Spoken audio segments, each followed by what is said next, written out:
Historical Eats, Historical Eats, Historical Eats.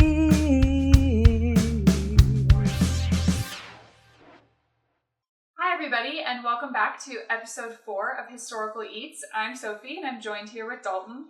And today we're going to be making a salmon loaf from 1915 that was entered into this recipe book by Mrs. J. O'Keefe. So let's get started. Before we go through the recipe, just want to give a quick shout out to The Market at Park City for sponsoring this video and providing all the groceries you see here. This recipe is really simple and comes in 2 parts. The first part is making the loaf, which requires 2 eggs, 6 crackers, 2 tablespoons of milk, and a 25-cent can of salmon. Historically, a 25-cent can of salmon would be a 1-pound or 16-ounce can. We got a 14.75-ounce can and then an additional 2-ounce can to round it out. The recipe did not say which type of crackers to use. We went with saltines because that would have been a pretty common cracker that most anybody would have around. The recipe calls for 2 eggs to be beaten. Looks so appetizing. Just wait till it's in loaf form. Oh, I don't want to think about it. And then you add in the salmon, and you need to shred it potentially if it's not pre-shredded. You also need to drain off the juice, but keep it for later to make the sauce.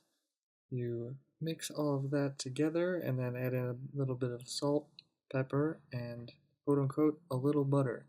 Doesn't say how much butter, go with your discretion. Once it's all mixed, you grease a pan, put it in, and then you also set that pan inside another pan filled with water, so you're giving it a water bath, kind of like a cheesecake. The recipe calls for a moderate oven, which is roughly 350 to 375 degrees, so we went with 360 degrees, and the recipe asks that you bake it for 30 minutes. While that's baking, you can get to work on the sauce. So you need 1.5 cups of milk, the juice from your can of salmon, some more salt and pepper, and again, a little butter. Get that mixture on the stove, start to heat it up, make sure the butter's melted. Then you add in 1 tablespoon of flour that has been rubbed smooth, just another way to get the lumps out of the flour rather than sifting it. After you mix in the flour, bring the mixture to a boil and let it cook for a few minutes until it thickens. The timing should work out where the sauce is about done when the loaf is done in the oven, and then you pour the sauce over the loaf. Hi everybody, we are back at the museum with Alyssa and Liza, and we are getting ready to try our 1915 salmon loaf by Mrs. J. O'Keefe. So here we go. So a few people have commented it looks kind of like cat food, which is not great. It smells very fishy. Yeah, it smells way fishier than I feel like salmon should smell. I don't know if I can put this together.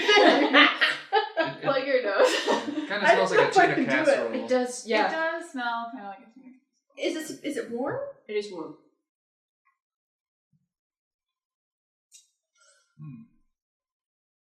Oh God! What? Oh no!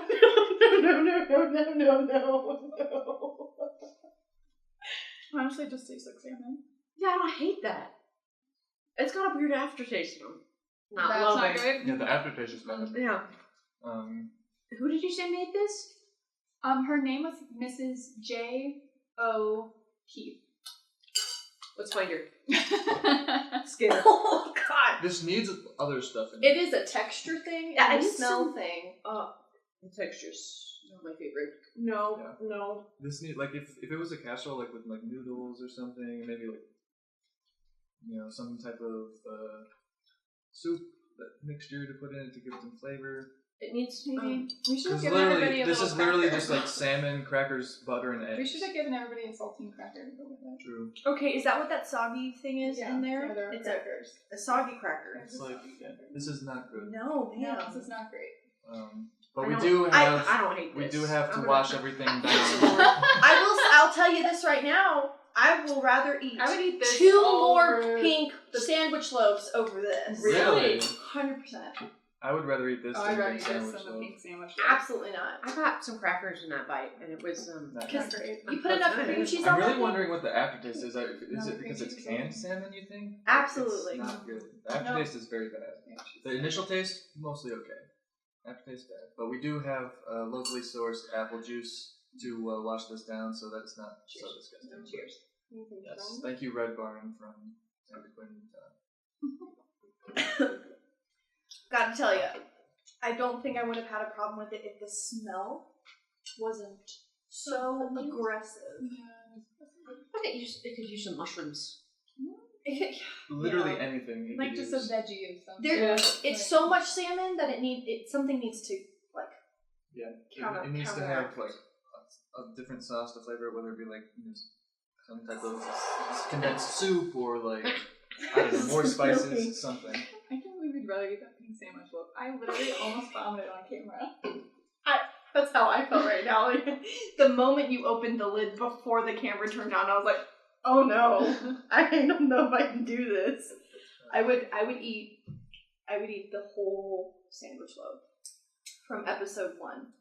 Then Well, there you have it, folks.